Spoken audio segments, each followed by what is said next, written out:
All right, guys, here it is. We finally got a sneak peek at what the Demon Hunter tier set looks like for patch 11.1, which is coming early next year, called Undermine.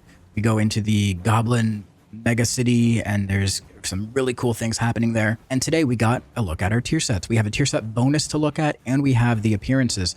And I just want to say right off the hop, I am so glad that we didn't get a tier set appearance that was the typical red, gold trimmed bandages, you know, exactly what we got for the anniversary event. We got something different, and I'm super glad. I like this because it's a little Warden themed, but also has some more edge to it, and there's different colors. I don't know what color you would describe this as, maybe red, orange, but very cool. I like the symmetry in the shoulders.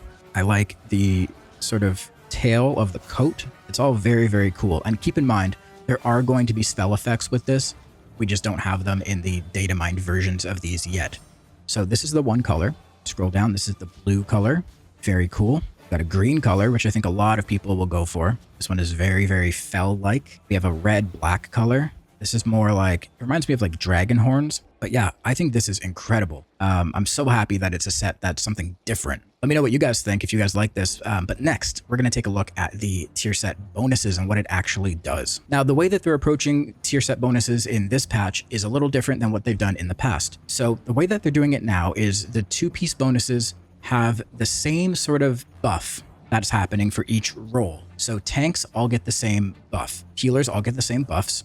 And DPS, I'll get the same buffs. I'm not sure if there's like a different ranged versus melee one. I don't think there is. So Havoc is getting the DPS buff, which is winning streak. So what this does is your spells and abilities have a chance to activate a winning streak, increasing the damage of your Blade Dance and Chaos Strike by 1%, stacking up to 10 times. So in a perfect world, this can stack up to 10 times, which means a 10% increase to Blade Dance and Chaos Strike. Blade Dance and Chaos Strike have a 15% chance to remove winning streak.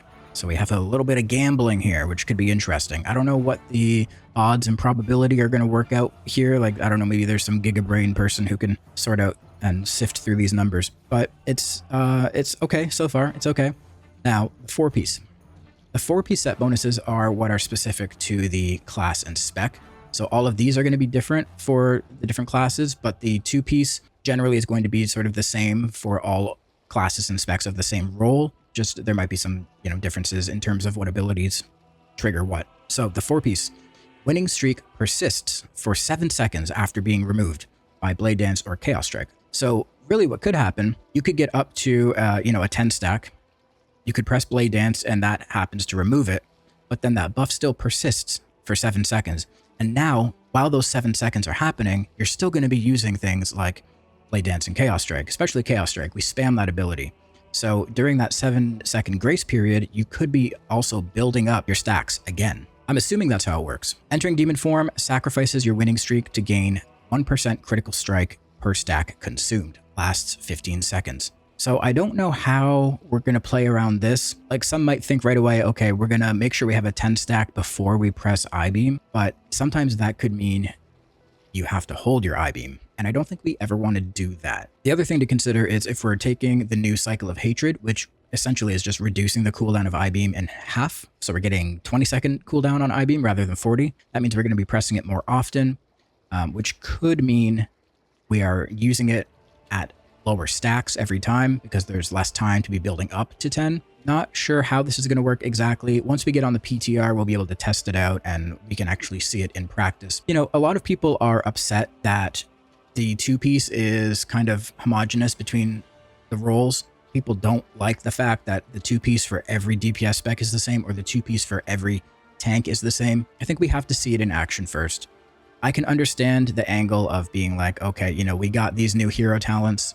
A lot of work has been put into each class and spec to get these super like isolated and specific things for our classes to give us distinguishing features and functions. But then when it comes to the tier set, we get something like this that's very straightforward and bland, even though there is like a layer of sort of RNG and gambling, which, you know, that alone on its own people don't like. I think that it has potential, and I do think that with this tier and this raid tier, Blizzard is taking a lot of chances because it's the perfect time to, right? We're going into Undermine. There's some wild stuff happening. There's going to be crazy itemization, crazy boss fights, crazy mechanics, things we've never seen before. There's so many new things that they're implementing into the game for this patch that I think they're taking the opportunity to try things. You know, while this might not really land with everyone, I do commend them for trying something new. So yeah, let me know what you guys think down in the comments. I'll show you the tier set again. Like I said, I think this is great. It's going to look better once we get the spell effects on it and whatnot. One thing to note, which is really cool, every class and spec isn't getting the same colors. Usually there's color codes for each different difficulty of the raid, right? There's a specific LFR color. Let's just say it's green. So every class's set that they get from LFR is going to be green.